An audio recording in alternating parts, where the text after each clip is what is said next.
Alright, नमस्कार। आज के लाइव में आपका स्वागत है। मैं हूं और हमारे साथ में लोकेश भी हैं। और आज हम बहुत सारी चीजों के बारे में बात करेंगे। हम स्टार्टिंग करेंगे रिलीजन के बारे में, धर्म के बारे में, और एज एन इंडिविजुअल हमारी स्ट्रगल किस तरह की होती है। सबसे पहले लोकेश का स्वागत करते हैं अपने लाइव स्ट्रीम में। Welcome Lokesh. Hi Prashant, how are you? I am good, I am good. So Lokesh का थोड़ा सा मैं इंट्रोडक्शन देता हूँ। लोकेश एक काफी इंटरेस्टिंग प्रोफाइल के आदमी हैं, और लोकेश के साथ में आई थिंक हमारा इंटरेक्शन करीब कम से कम 10 साल पुराना है। और स्टार्टिंग जो हमारी बातचीत हुई थी, लोकेश इन्वेस्टर की सीट में थे और हम लोग स्टार्टअप की जो पिच कर रहे होते हैं उस सीट में थे। तो इवेंचुअली काफी लंबी हम लोगों की बातचीत हुई और उसकी एक अलग इंटरेस्टिंग हिस्ट्री रही। बट जो कुछ भी रहा, लोकेश के साथ मेरी बातचीत अक्सर होती रही over a period of last 10 years. और काफी सारी चीजें मैंने लोकेश से सीखी। मतलब I think I can very very safely and with a lot of responsibility से that Lokesh has been probably one of the smartest and the most intelligent people that I have met. सोचने के बारे में बहुत सारी चीजें मैंने लोकेश से सीखी हैं। तो I am very excited about having this conversation. Lokesh, आप कैसा फील करते हैं about, I mean obviously YouTube and video and all of this is fairly new to all of us. So what's your top level feeling and top level things as we sort of start this conversation? So I guess we have had a lot of conversations, you and I, in the past, but I think this is the first time we are talking live on YouTube, so it's a very different We're feeling. talking live on YouTube. And I hope this goes fairly fine, because our conversations have been like we would have like had hundreds, if not thousands, of conversations. But Yes, still, yes. this is a different experience. This is a different experience. This is a different experience. So, Lokesh, we have talked about religion in the past, and Yeah. we've in fact had several conversations about religion. Religion के बारे में मैं अपना personal journey अगर देखता हूँ तो I come from small town UP, fairly large family, 5 siblings. Parents जिस तरह से एवरेज पेरेंट्स उस जमाने में रिलीजियस हुआ करते थे, उस तरह से हमारे पेरेंट्स भी रिलीजियस रहे हैं। मतलब आई वोक अप, और rather when I started observing things, बचपन में जब आंखें खुली तो उस समय देखा कि मेरे फादर मंडे का फास्टिंग किया करते, और वो उन्होंने सालों किया।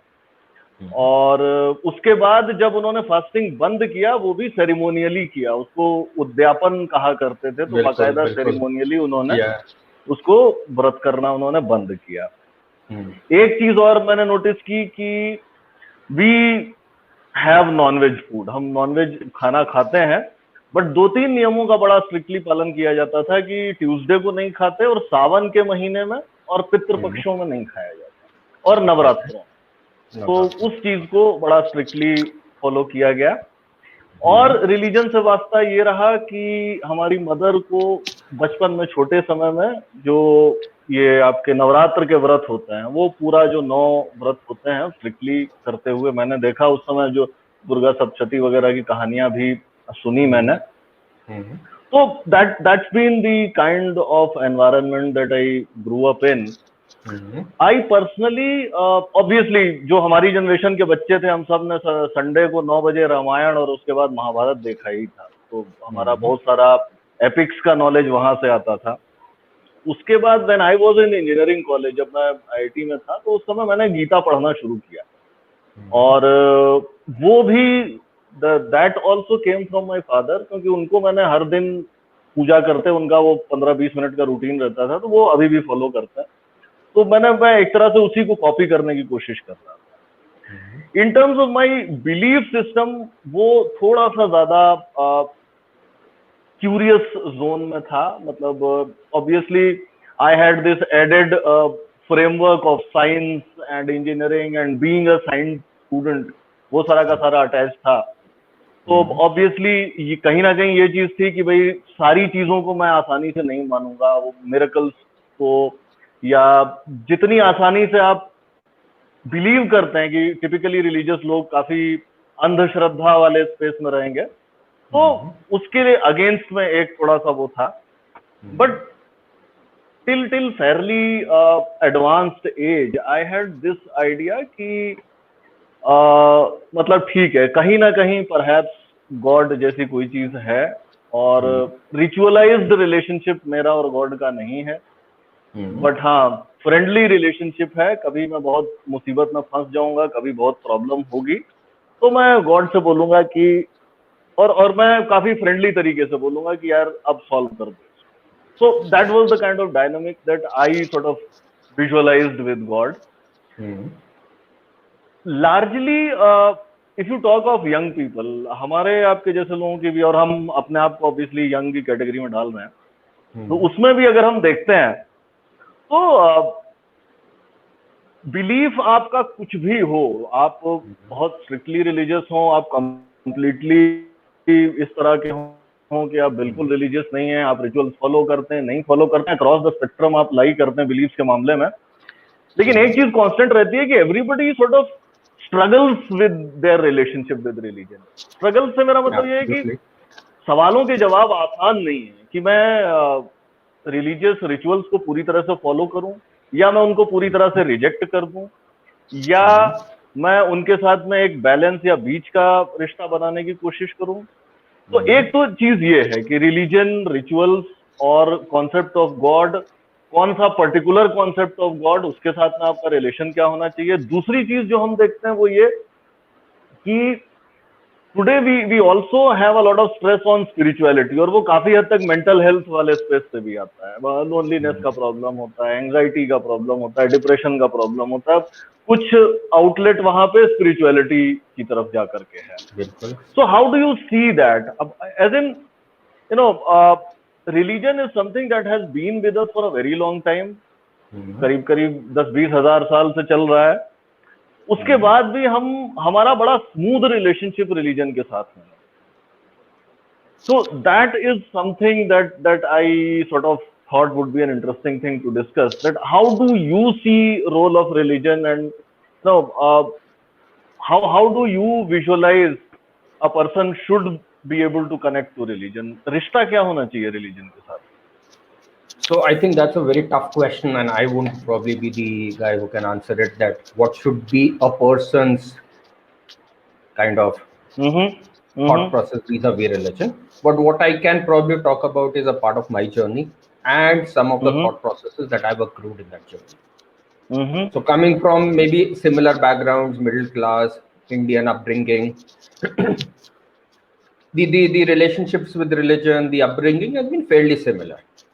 And I guess we've all been through the rituals. Rituals were a very, very important part of everybody's household. The Udyapans, the Vrats, the fasts. If there were Monday fasts at your house, my mother used to keep those Tuesday fasts, and the Navratra Vrats, and the that Ekachi, and that Purnima. And these have been a part of our culture system, or the ritualistic part of religion. And what we have probably seen, and what you talked about, is in some sense your adherence or your belief in the ritualistic part has probably slightly weakened, but you still want to have a relationship with God, and in some sense God is somebody you go to when you have nobody. It's like the last resort that you go to. The last resort. So one is the ritualistic part of it, and I guess a lot of people of our generation and our background find it very difficult to accept rituals as they are. However, when we start thinking about religion, and in my journey, when I've started to think about religion, we all start with rituals as kids, as young adults. We are all introduced to religion through rituals. So that's how we see religion, and religion in a sense seems very, very ritualistic. Like you started reading the Gita and all that, and that's when you start probably realizing religion and rituals are probably something different. They have a lot of overlap, they have a lot of commonality, but they're different. God is a different concept. And slowly that's the concept that has intrigued me a lot, that what is religion? If I step back and try and think which is that one phenomena which probably encompasses the whole of the world today, that everybody tries to understand and struggle, it's probably religion. Religion is probably the most enduring or the long-lasting phenomena that as humans we still have. We are Hindus. Hinduism is probably, some people might say differently, maybe 3,000, 4,000, 5,000 years old. Christianity itself is 2,100 years old. So these are, Judaism is older than that. So we are looking at very, very old phenomena. None of the other phenomena have lasted so long. So there is something very, very deep. There is something very, very important about religion. And that's the question that has intrigued me. In my personal journey, I've never been able to convert myself to an atheist. It's always been too much of like, it's hard to figure out that how can I be an atheist or how can there be no God? And that's a kind of a struggle I've gone through. So whenever you want to think from the other side, it gives you jitters. Maybe if God exists, then what will happen? How can I be so certain about it? So if I cannot be certain that God exists, then how can I be so certain that God does not exist? And it's better to make the error on the side and assume that God exists rather than make the other error. So in some sense, that's the kind of approach I've. But the questions as I've spent time have been, the question that's intrigued me the most is, why does religion exist? Why is religion so important? If I can step out of it and try and figure out what is it that religion is, or are there some very, very basic principles that we can try and understand in religion? And that's what has very, very been a very, very interesting part of at least my thought process and how I have tried to think it through. It's not that it's a personal thought process, so I don't claim that this would be the right thing or the wrong thing. It's just how I start to think about it, and that is where I stand today. That how should I think about religion? I think so the most important question in my mind today is, and even probably as we stand today as a society, as a civilization, is how should we think about religion? Religion is probably as I said earlier, the most long-lasting kind of human framework that has still existed with us. And that's the kind of journey, and it's been a topsy-turvy kind of a journey. At times you want to believe, there seems to be a reason to believe that God does not exist. Then you probably don't agree with it, you come back, and that's how it's probably worked with me so far. Lokesh, one thing, when we say how should we think about religion, I think obviously Hinduism has a documented history of 3,000 or 5,000 years. The other religions have relatively more recent history. Human beings are 200,000 years old. Homo sapiens are 2 lakh saal old. So when we say religion, are we saying that religion started from like 5,000 years ago, जब से हमें written records मिलते हैं, या are we willing to sort of take a position that there must have been some form of religion in the pre-writing, prehistoric period? So जो 2 लाख साल का period है उसमें भी कुछ रिलीजन रहे होंगे, और पिछले 5,000 साल में हमें 3, 4, 5 डॉक्यूमेंटेड रिलीजन मिलते हैं. So what I am saying is, how do you see the prehistoric timeline of religion, or do you think it is not significant at all? So if we look at the evolution of Homo sapiens, at some points, maybe 20,000 years ago, 30,000 years ago, we have seen burial sites, we have seen some ritualistic kind of things, we have seen beads and burials and all those kind of things which hint at some ritualistic forms. And then we get the written records which start with some 3,000 years ago, that kind of a framework. Now, what would have happened in interim, and what is religion? So this is a question which is a very important, interesting question. Let me put a postulate or a hypothesis here. we are human beings. We know that we have a birth and we die. So we have a lifespan. Imagine a construct which says that this lifespan is part of an infinite span. So life per se is infinite, but this life on earth is what you see. The rest is kind of you can't see it. This is a concept which is very similar to the concept of soul in Hinduism, that Atma Amara, the soul is infinite. It never dies. Now, think of this as a construct. So what this construct says that as an individual, I don't have a beginning. I really don't have an end. I have an infinite period of life.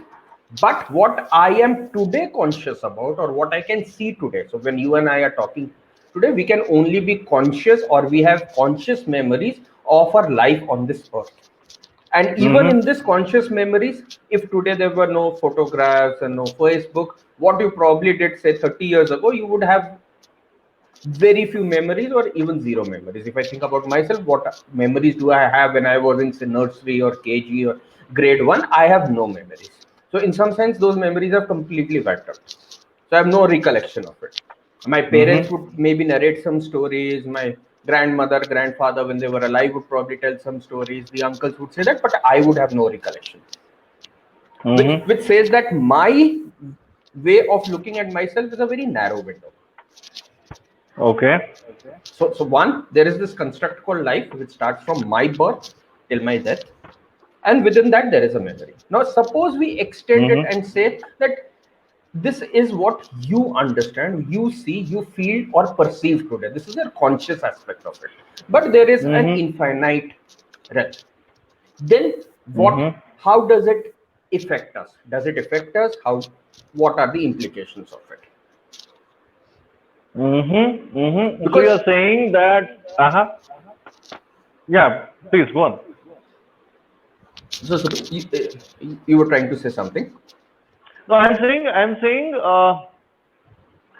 when I say that my life on earth is not essentially a beginning and then an end, it is basically a part of an infinite series of events or an infinite timeline, or a very long period of time. So or a very long period of time. But I am only conscious. My consciousness today is only for my current existence, and maybe even, as I gave you an example, of my part of my current existence. So that Lokesh, that interestingly changes it changes fundamentally how I look at life, because many things start making sense or start to lose their importance. For example, if for example, let's say I am born in a tough family. In a tough family means let's say my parents don't have money and my living conditions are harsh. अगर मैं इसको ऐसे देखता हूँ कि ये life मेरे birth से शुरू होती है, मेरी डेथ पे खत्म होती है, then the way I handle it or the way I process it would be very different from how I think about it when I say, okay, this birth to death journey is just one very small part of my eternal or a very long journey. शायद उस case में जो injustices मेरे साथ हो रहे हैं, या जहां पर मुझे ऐसा लगता है कि मुझे रॉ डील मिल रही है दुनिया के हाथों, maybe handling that becomes easier. So that's one of the constructs, or one of the kind of effects of it, or I can say the second order or the third order effects of it. But 2-3 things start coming up. One, how do I look at this journey vis-a-vis the complete journey? So what we have now constructed is a framework wherein there is this journey on earth, there is this life on earth, and then there is this total life. And this life on earth is not the absolute truth. There is a larger construct to it. So that's the first thing it throws up. The second thing it throws up is that if there is this larger construct, then who's responsible for it? What are the rules of that construct? How does it behave? It throws up a lot of questions. So one is, how should I behave? The second is, how does this whole framework then work? I can understand life and death today because they are very, very conscious. They're understandable. But the moment we go into this kind of a framework, a lot of questions start to open up. If humans are not there, and we don't see any humans there in the other, in say the afterlife or outside this realm of life on earth, then how is that governed, or how is that function? Who runs it? So one way that I have probably been able to kind of get at least some comfort to me is that this is the concept of religion. The core concept of religion, as probably I would understand at a very personal level, is this ability or this framework wherein this life on earth is constructed as part of a much larger life at an individual level. So here I'm talking about me as an individual. So my life on earth is not the absolute truth, or is not the complete part. From my life perspective, it is part of a much larger life for Lokesh Gupta. And you see this part common to Hinduism, to Islam, to Christianity in some different forms. So all the Abrahamic religions, if you look at the Hindu, both of them follow. Now the constructs and the way they solve this could be very different. Hinduism would talk about karma and rebirth.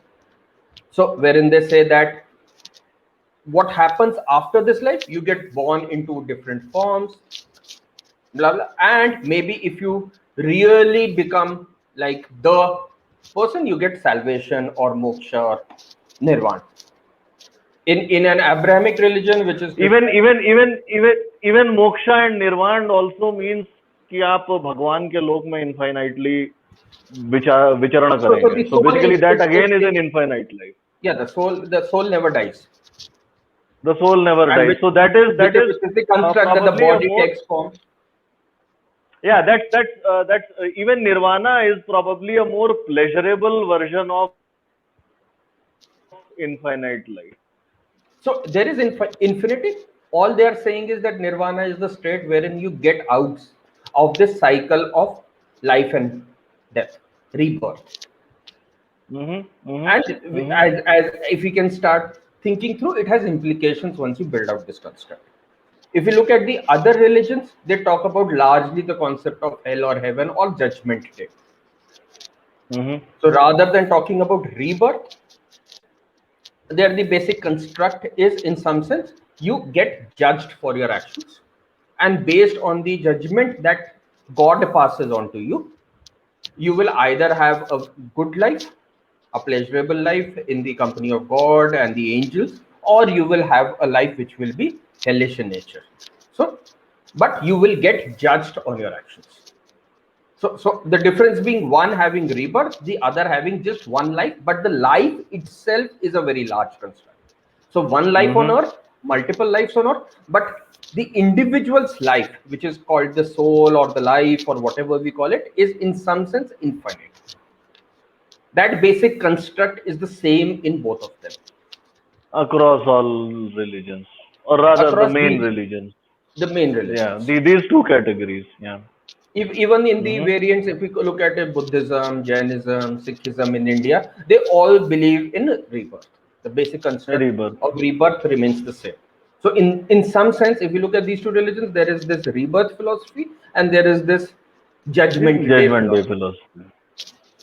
These are the two large constructs around it. But if I try and step back and look at what is the core connecting point between them, is this construct of saying this life is not limited to your tenure on earth.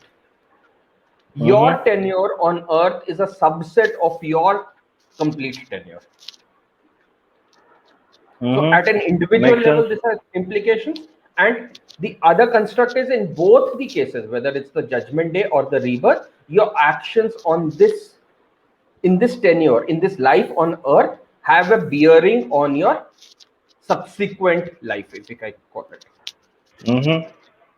If you look at, again, some other older religions, if you look at the Egyptian era and the pharaohs and the pyramids they built, at times they also believed in afterlife. So if you look at the earlier religions, the pre-Abrahamic or the pre-Jewish religions in Europe and in Africa, you see a lot of constructs wherein people believed in afterlife, constructed different frameworks for it.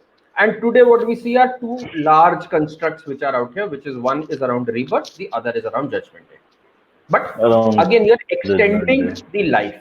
In some sense, you're extending the life. So evolutionary, maybe if you think about religion as an evolutionary process, and that might sound very, very strange, but if for a moment we think about religion as an evolutionary process, maybe over a period of time with evolution, from supernatural forces to maybe animistic or pagan kind of religions, we started to figure out this construct of afterlife, and from there we came up onto this very, very powerful concept of extension of life. And then this became kind of the basis of religion, is what probably I would postulate. Once this becomes a basis of religion, there are multiple ways to implement this or think about it. Like we talked about the Hinduistic religion, which is based around rebirth. And the moment you talk about rebirth, then there are a lot of questions happen up. Who will be born in which house? Is your birth here in this world a reflection? Is it a reflection of your past deeds? If it's a reflection of your past deeds, how should your behavior be? If how should you behave in this birth so that your next births are better? So a lot of related set of questions come up, which we try and answer there.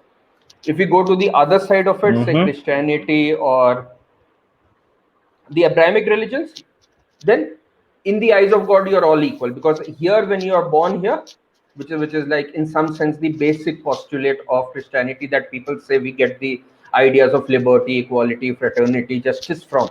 We are all equal in the eyes of God because we were born here, and our actions here will determine what will happen. So it also would say, suppose I'm a poor person, but if I lived my life in a manner that was according to religion, and you are a rich guy, so you enjoyed here, but I did not enjoy it. I had a struggle, but I was very religious, I was pious, I followed all the moral principles. Then the next, in my judgment, I could probably score much better than you, which means that very large period of time I could perform much better. Another way to look at it is what we do with our kids. We tell them, study for these 4 years and then reap the benefits of it for the next 40. That's what we say. Or 11, 12, these are important classes. Then there is your graduation. Do really put in hard work, do well here. And what do? After that, you'll get a good job, and then you are like set for life. That's a concept. So Lokesh, this is a very interesting point. What we are saying is, okay, I am hearing some echo. This is better. Okay, so what we are saying is, both Hinduism or religions which have sort of originated from Hinduism, or what we call Indic religions on one side, and Abrahamic religions on the other side. Both religions have in some way or the other implemented the infinite life idea, basically being that the life on earth is a small subset of the infinite life. Now, one way of implementing that is the rebirth idea. The other method is the Judgment Day idea. My question is, what impact does this have on the way I think about it? Or think... Okay, there was some audio disturbance. Can you hear me right? Yeah, I can hear you. Okay, now this is better. So my question was, two categories of religions, Indic versus Abrahamic. What they have done is they have implemented the idea of infinite life in two different ways. One is the rebirth, the other one is Judgment Day. From an individual perspective, how does my view towards life change vis-a-vis having this idea where the earthly life is just a subset versus the earthly life is the beginning and the end of this thing? I mean, when all the three religions have implemented it, what we are essentially saying is that कहीं ना कहीं religion के purpose को solve करने के लिए ये implementation जरूरी था. This idea that earthly life is just a small subset, are we saying that this was critical to fulfill the purpose for which the religions were made? That's I guess the hypothesis that I would propose, that this might be a very, very powerful way to think about it. That this extension starts laying the foundation for a very, very powerful idea. It changes everything. It changes how do I look at every action of mine. How do I look at this life? How do I look at my behavior vis-a-vis you? It starts making a difference. Now, if we step back and see what does it mean? Let's say there is a moral code of conduct. Somebody says God is watching you. We know that that's a construct that we have put in. So God is always watching you. God is this omnipresent, omnipotent force who's always watching you. Now, anything I do wrong, it means that I would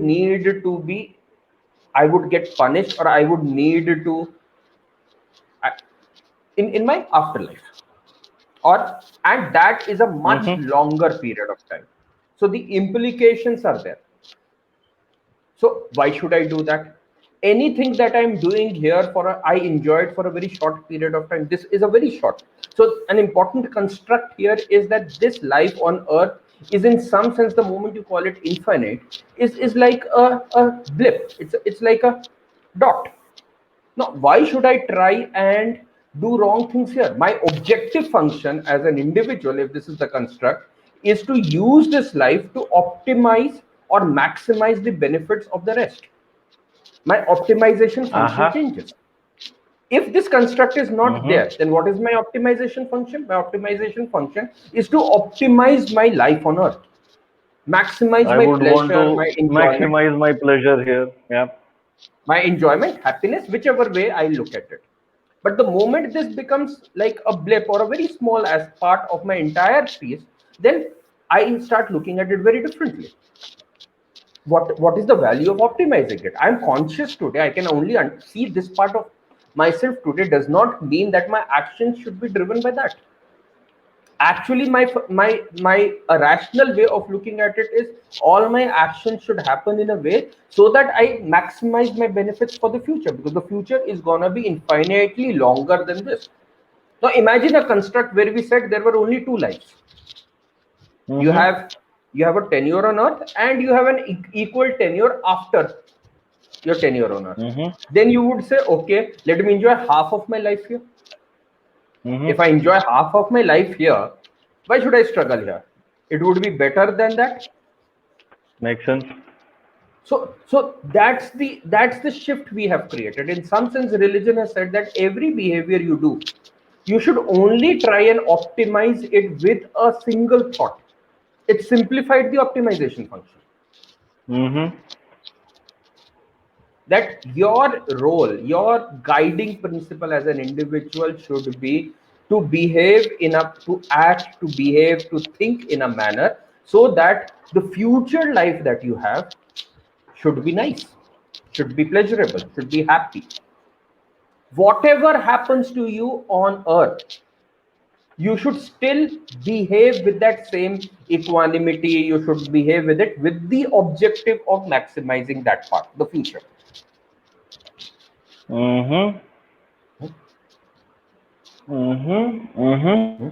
So imagine another example.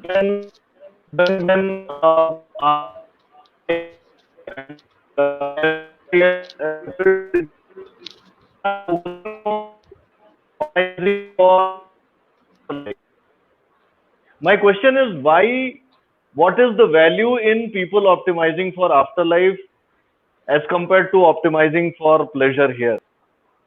I mean, apart from the obvious answer that if everybody is in that race to maximize their pleasure on the earth, maybe we'll end up in a self-destructive competition. No, this is important to understand, that I would not take what you said at face value. Because if we step outside humans and if we look at any other species, They don't have a concept of afterlife. Interesting. A chimpanzee does not have it, an elephant does not have it, a monkey does not have it, a lion does not have it, any other species. So you might turn around and say that they are not conscious, which is the construct. They don't have that ability to think through. But for a minute, if we consider them, they are not thinking about afterlife in their behavior here, and there is no self-destruction happening there. They have survived for millions of years. They've survived fairly well. So there is something different happening here. In fact, their interspecies violence, the number of chimpanzees killed by chimpanzees or number of elephants killed by elephants, is much less than number of humans killed by humans. Humans today, the only violence we have is intraspecies. Intraspecies, yeah. The only violence today we have is intraspecies. If you look at the news today, if you look at anything, it is the violence on humans is only caused by another human today. That's the world we live in today.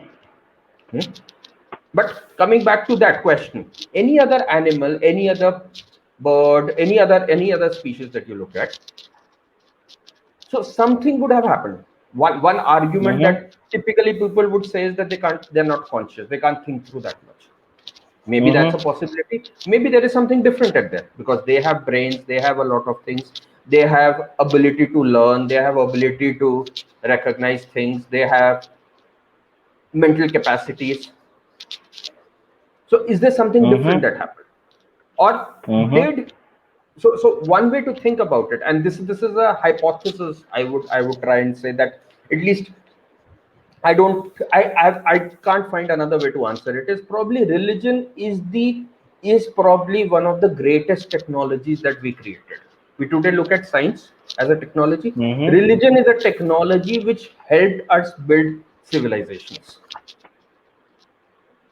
If you think of religion as, rather than religion, but as a technology, we start getting a different. It is probably, if you think of it as a solution to problems that we have, or as enablers. Maybe even problems may be a wrong word, because like we looked at the example of animals. Similarly, Homo sapiens have survived for 200,000 years. It's fairly likely that in the first maybe 100,000 years there was no religion, so Homo sapiens still survived. So it was not critical for survival. But maybe a lot of our progress, and this sounds very counterintuitive, because today we blame religion for a lot of our current problems. It's one religion is typically considered anti-progress. Religion is considered anti-progress. It is backward looking. It's non-scientific. But one way to think about it is that maybe a lot of our progress comes from religion, or religion provided the edifice, the foundational framework for a lot of progress to happen. Why do I say that? Imagine a scenario wherein what were we before? We were hunter-gatherers. And today, the shift started to happen when we became agriculturists. Now, what's the difference between a hunter-gatherer and an agricultural form of production? In a hunter-gatherer, really, I don't store. I have Mother Nature. We don't store. I go into the garden. I pluck a fruit. I eat it. At each point in time, I am in that moment. I really don't have anything. Anything else that is there is in Mother Nature. I really pluck it out, or if I even hunt, I hunt it, unless I'm storing. And imagine, most animals do not store. So if I am a cow, if I am a deer, I only graze. I can't carry that grass with me. There is no way I can carry that grass with me. Even if I am a lion or a tiger, I can carry my hunt, but those are only for a very small periods of time. So you're kind of living in the moment. In the moment, what happens? Suppose you come and challenge me for the fruit I am eating. Now, I could either try and run away, I could get into a tussle, but what is the objective of the tussle? That fruit. So finally, both of us know that there is not too much to fight upon. At stake. Not too much at stake. So the fact that there is not too much at stake somehow resolves the whole problem. there would obviously be some scenarios or extremities wherein the tussle can become into a larger tussle and there is damage and all that, but in as a norm it gets resolved in most cases. Now what happens in agriculture? What does agriculture say? You sow now, you sow wheat now, 4 months later you harvest it, and you harvest wheat which will last you for the next 8 months or the next 12 months. So which means that I need to store. Every day I'm taking it out from that store which I own, which got produced on one day. And I need to handle it. So the way of looking at it, the way of handling it suddenly changes. So instead of being like it's like a tap. Whenever you open it, you can drink water from it. Now there is a bottle that you have, and if you take my bottle away, then I will go thirsty. Suppose there is a river. Both you and I go to the river and drink. That's scenario one. The second is I have a flask of water. If I have a flask of water and there is no other source of water in sight, and you come and fight for that flask of water, that fight will become more deadly. True.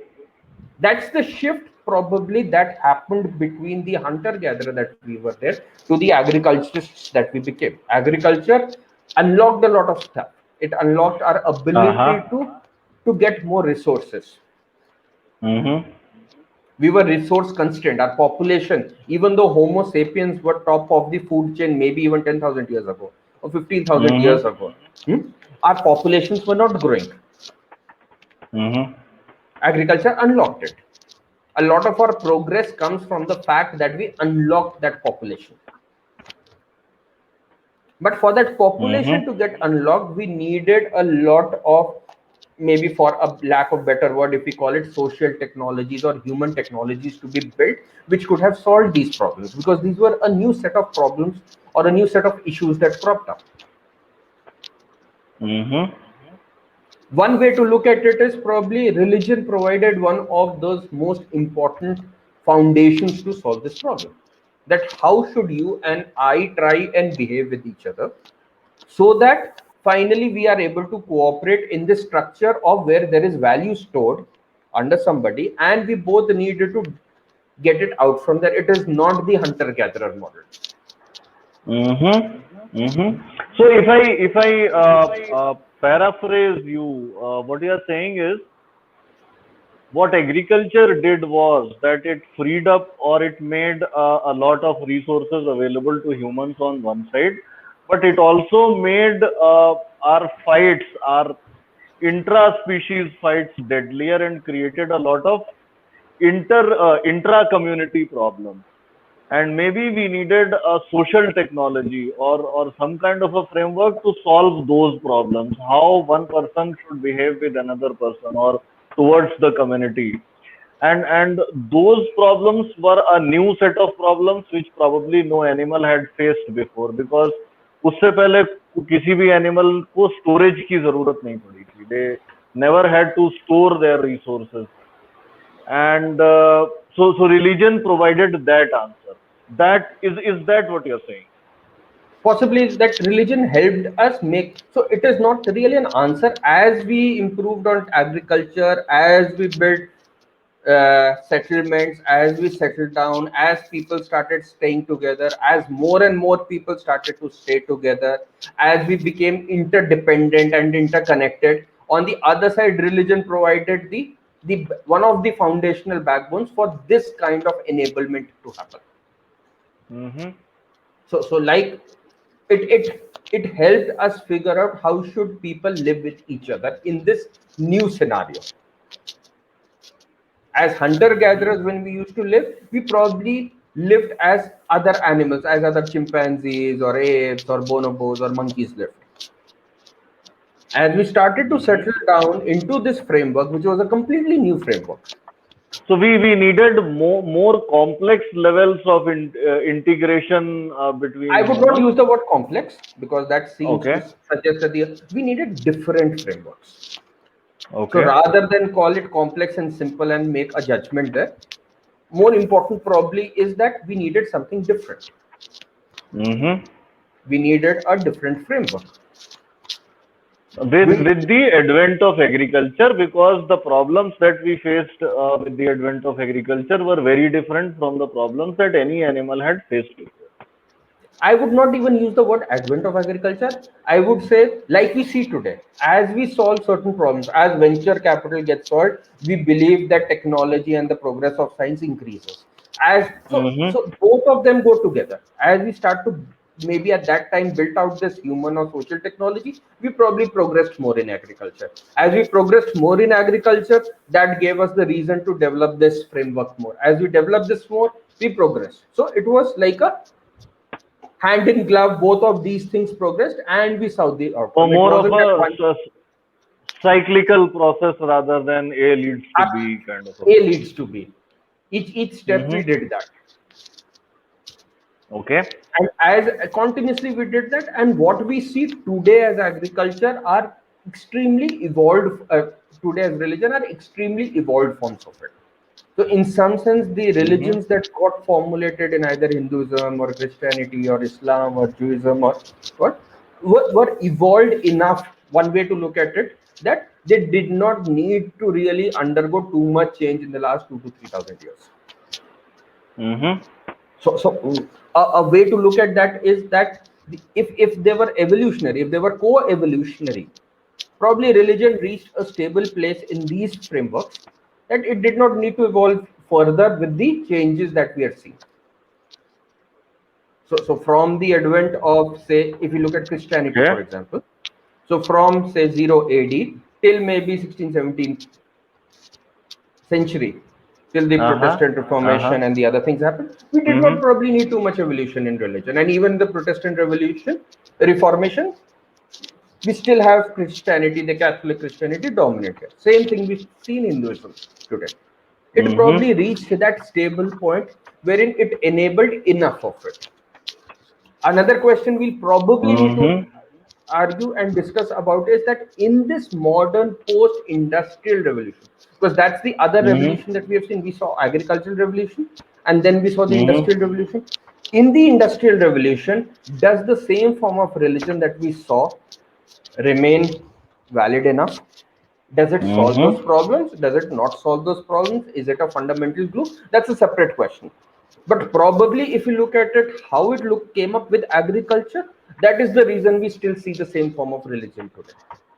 You might say it's a very weak argument, but it could be a very interesting way to think about it. It's something, as a Hindu, most of our scriptures go some 3,000 years ago. 3,000 years ago. 3,000 years. There's nothing that I do today except for my religious belief, which is 3,000 years ago. And even when we look at that religious belief of 3,000 years ago, we find it very, very modern in a lot of constructs. We find them a lot of relevance in that construct. It still appeals to me as an individual, as a modern educated person. It appeals to me. Now, this is a very, very strong construct 3,000 years ago, and it still makes sense to me. It appeals to me. You and I would just not follow it blindly. We, as you said, we were curious, we questioned, but still we see a lot of sense. So what are we really saying? What are we really saying when we say Hinduism probably 3,000 years ago had enough firepower to sort of stay relevant through these 3,000 years of change, or Christianity for the first 1700 years before the Protestant or maybe if we even ignore the Protestant Reformation, because we can ignore the Protestant Reformation. So what we are basically saying, Christianity 2000 साल पहले इतना fire power अपने साथ लेकर के आया था कि 2000 साल के चेंजेस के साथ में भी वो रेलेवेंट रहता है. What are we really saying? What are we, and the same way for Islam, 1400 years. So what we are really saying here? Basically saying is that as probably the agricultural framework stabilized and the implications of agriculture stabilized, the level of human technology that religion in some sense depicted or captured was stable or strong enough and powerful enough for it, and it did not need to probably change too much. Or we are saying that and another way to look at the same thing is that in the last 3,000 or 4,000 years, the human situation has not really demanded a radically different form of social technology. Can we say that? Possibly, yes. That's probably saying the same thing, except for maybe what we are now starting to see, which is the post-industrial revolution. And that's again a question to be discussed, debated, that does the post-industrial revolution create the needs and the scenario need for or will that be a delta change and religion will still be able to adapt and figure it out? But one thing that probably history tells us, what be the history of Hinduism or the history of the other religions tells us, is that that framework was probably relevant enough for this long period of time.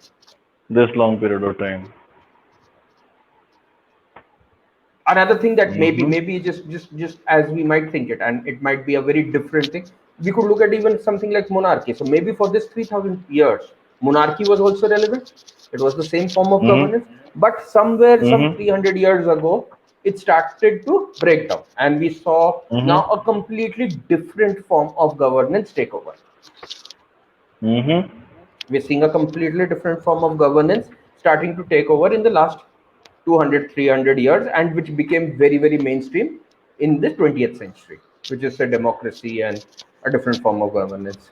We're seeing a different form of enterprise come up, which is manufacturing and commercial and corporates and trading. So different structures are starting to come up, and in that context, we needed to look at religion. Religion is still dominant. So what we are saying is that monarchy probably was the predominant way of governance for the last 2,000-4,000 years.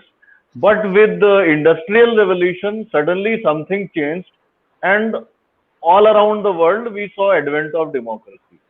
200-300 साल पहले अचानक सब जगह से monarchy dismantle होने लग गई और हमें डेमोक्रेसी दिखाई देने लग गई. Absolutely. But before that, monarchy had survived for 3,000-4,000 years. और monarchy को अगर हम even more, monarchy को अगर हम governance technology कहते हैं, तो what we are now saying is that last 3,000-4,000 years of human history, we have sort of made do with the same form of social technology. The question that we are facing now is probably post-industrial world might need a newer version of social technology, or some delta changes might make it work. Absolutely. We can see it in other things. We can see it in how friendship is, how human relations are, how parent-child relationships are, how marriage is. We're starting to see some little changes right now, but those constructs are again. So if we read the Ramayana and the Mahabharata, the way father-child-son relationships are defined, how marriage is defined, is very, very topical today. We can relate to it. So a lot of technologies have not changed really for 3,000 years. Now we are starting to see some changes there. And in that context, it would be very interesting if we can figure out what does it mean to religion. Will religion also get affected by it? If it will get affected by it, why will it get affected? How will it get affected? What purpose was it solving? And if even religion starts getting affected, what happens to the other structures? Because all these structures are that old. Our structure of the family or our construct of family is again 3,000 years old. If you look at our Hindu scriptures, the concept of family is defined 3,000 years ago. 3,000 years ago. So we're still following the same principle. We've seen one thing get dismantled, which is monarchy. We have seen monarchy get dismantled, and I like this articulation. This articulation actually बहुत सारे bulb जला देता है कि what we are really saying is that the question now is, in the post-industrial or the information world, do humans require a new version of social technology? Obviously, when we say religion, we are essentially saying social technology. So, Lokesh, let's do this. We'll start with this question tomorrow on. Okay, we are reaching around 55 minutes. Sure. I Let's also do that. I also have a couple of questions, and there is a question specifically uh, addressed to you. So we'll take that, and before that, there is this question. COD Knife, he says, without rules, humans will act more dangerous than animals. I think Lokesh already answered that question, that we see animals without rules, without really having religion and the social technology, but they probably live with other animals of their kind much better than humans live with other humans. You'd want to add something, Lokesh? So this is how we see in today's context, because again there is a lot of context. Now it is hard to imagine for us to live in that context today. But as you mentioned, at that time when it started to come up, we also are in some sense a derivative of animals. And in animal kingdom, we see all these animals live together with their own social constructs, however mild or however they are, and they have continued to survive. If survival is the core metric, and most of them end up having long enough lives, and they survive, and they are healthy enough. So if you look at all those indicators, they are reasonable indicators there. So there is no reason to say that this shouldn't have been the case with us. What we are really saying is, अगर इतने सारे जानवर बिना rules के रह सकते हैं तो इंसान भी रह ही सकता था. ऐसा बिलीव करने का कोई रीजन नहीं है. Another question, this one specifically addressed to you, so I'll put it over to you directly. Why should I subscribe to any religion to believe in God? That's a tough one. I think so. If you believe in any religion or you believe in God, it's your choice. It helps. So I would say that when we started off in this discussion, it's easier to be a believer. Being a believer is actually far more comfortable, far more comforting as an individual. So if you believe in God, I would suggest strongly continue to have belief in God, because it helps you. It's a very powerful thing, and it's not something that you should just give up just for the heck of it. So whether you subscribe to a religion to believe in God, or whether you can have belief or faith in God, it's a good thing to have. I think that's a useful way to look at it. That's a very interesting way to look at it. That being a believer is easier. I never looked at it from that angle. And B, you are saying that if you are a believer, maybe the smarter thing is to continue being a believer. It is better to continue to be a believer. At times, that's the easier thing to do, and will probably work very well for you. So if you're just looking at what would be the outcomes for it, it will probably have much better outcomes for you. One more question. It might look better to be on the other side, but it's difficult to cross it and come to the other side. And then the question really is, if I am settled in one space, believer की space में अगर मैं settled हूँ, why would I want to rock the boat just for the Absolutely, don't try and do that. So one, I would strongly recommend, don't try and do that. Okay, one more question. Why do we have to believe at all, or do we have to believe at all? I think this is a question we will probably try and address in a future discussion, as to probably how belief gets formed, and maybe I have some hypothesis around it. But again, I would go back to the same thing. If you have belief, it's a good thing to have.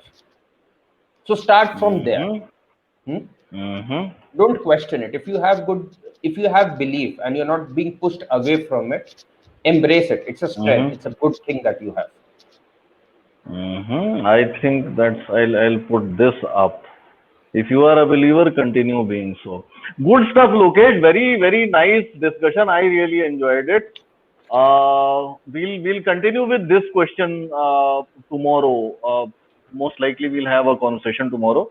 The question, I think where we start is, does this post-industrial space where we find ourselves now, does this need another version of the social technology, or how do we answer this question? I think the question we should pick up is from when we talked about, say, monarchy. We've seen a change there. So we've seen one change happen. We have seen one change happen. Can we dissect some reasons for it? Can we learn something from that? Maybe that will give us pointers to go back. Perfect. We'll start with monarchy tomorrow, 8 to 9.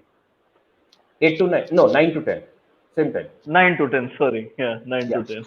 Yeah. Okay. Perfect. Great fun. Great conversation. Okay. Bye. Thanks, Lokesh. Good night. And thanks everyone. Bye. Yeah, nice having you all. Yeah. Bye.